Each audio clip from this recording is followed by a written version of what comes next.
Pertemuan puncak BRICS akan berlangsung pada 22 hingga 24 Oktober 2024. Namun gaung acara itu sudah dimulai sejak sebulan sebelumnya dengan adanya pertemuan ke-14 pejabat tinggi BRICS yang bertanggung jawab terhadap masalah keamanan. Pertemuan itu dilakukan di Saint Petersburg, Rusia pada Rabu 11 September 2024. Sejumlah pejabat tinggi keamanan dari berbagai negara hadir, di antaranya Menteri Luar Negeri sekaligus anggota Biro Politik Komite Sentral Partai Komunis Cina Wang Yi, Sekretaris Dewan Keamanan Rusia Sergei Shoigu, Sekretaris Dewan Keamanan Nasional Iran Ali Akbar Ahmadian, dan para pejabat tinggi lainnya. Dalam kesempatan itu, Wang Yi menyebut dunia saat ini sedang memasuki periode kekacauan dengan berbagai ancaman yang saling terkait. Wang Yi tidak menyebut secara gamblang siapa dalang pembuat kekacauan ini. Namun, ia menyebutnya sebagai kekuatan politik bermental perang dingin yang mengkritik BRICS. 金砖合作机制不断发展壮大，受到绝大多数国家的欢迎。当然，也有一些政治势力抱持冷战思维，唱衰金砖的合作。正因为如此，我们更应当充分发挥大金砖的战略意义和政治效应，坚持独立自主，坚持团结协作，坚持共同发展，坚持维护发展中国家的正当权益，坚持维护坚持拓展新兴市场国家的发展空间，坚持在全球治理体系中发出更加明确和一致的金砖之声。 Wang juga mengusulkan 4 inisiatif bagi negara-negara BRICS untuk bersama-sama mengatasi ancaman keamanan.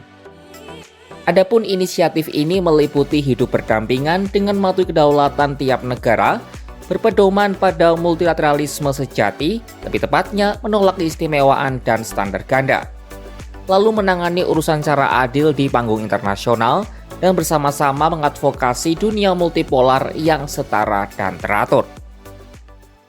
共同应对好我们面临的安全的挑战，维护好国家制度、政权和道路安全，这是安代会的重要的任务。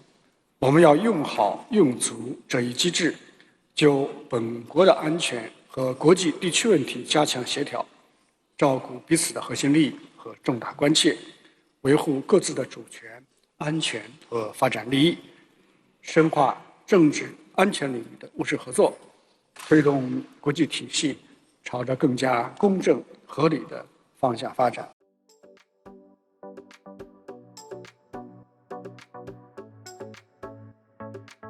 Kalau Cina terkesan masih malu-malu menyebut sosok yang menyebabkan kekacauan global, Rusia memilih belak-belakan. Sergei Shoigu yang sebelumnya mengemban jabatan sebagai Menteri Pertahanan Rusia menyalahkan sejumlah negara barat yang disebutnya memaksakan tatanan versi mereka kepada dunia. Paksaan itu menurutnya menjadi ancaman bagi negara-negara berdaulat. Считаем необходимым коллективно с привлечением стран-единомышленников отстаивать принципы международного права, уважения суверенитета государства, противодействовать попыткам подрыва международных институтов, их использования для давления на суверенные страны. Сегодня ряд государств Запада навязывает мировому сообществу так называемый порядок, основанный на правилах. Причем сам процесс возникновения подобных правил противоречит сути международного права и разъединяет его основы.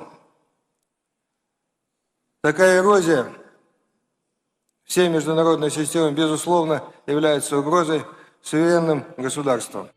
Shoigu yakin para anggota BRICS dapat memberikan kontribusi signifikan untuk memastikan keamanan global.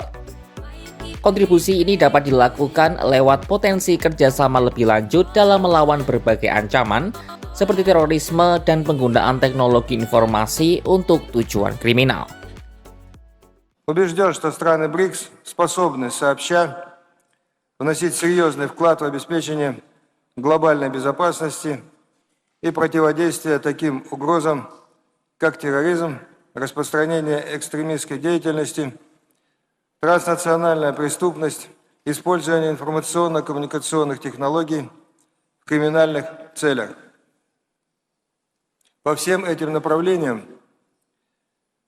мы уже активно сотрудничаем. Вместе с тем, потенциал такого взаимодействия еще далеко не исчерпан.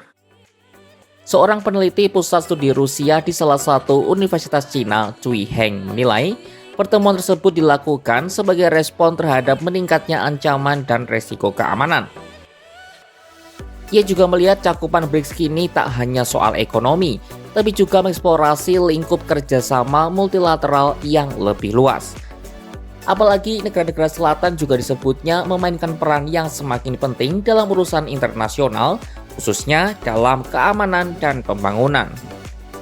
Melihat itu, China dan Rusia bersama dengan anggota BRICS lainnya tujuan untuk memperdalam hubungan dengan negara-negara ini untuk lebih meningkatkan pengaruh internasional sambil mengatasi tantangan dari negara-negara barat.